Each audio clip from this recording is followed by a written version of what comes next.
اللهم سقيا رحمة لا سقيا عذاب ولا هدي ولا بلاء ولا غرق. اللهم اسق عبادك وبلادك وبهائمك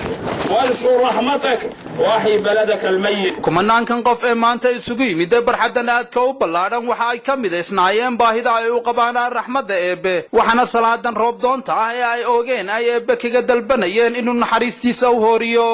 isuduha wasaaradda diinta iyo awqaafta ee gobolka Awdal Sheekh Xamed Axmed Nadiif oo halkaasi ka hadlay ayaa carabka ku dhaftay halka maanta aynu isugu nimid ilaahay dartii u nimid in ilaahay subhanahu wa ta'ala ina ajiibo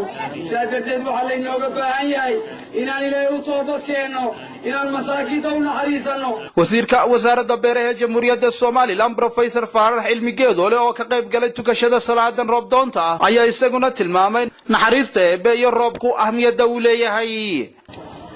ilaahay naga qolo waxa weeyaan roobku biyuhu waa nolosha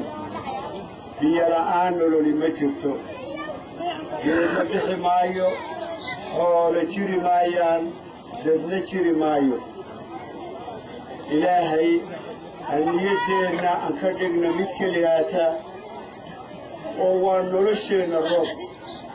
Abdul Ali Yusuf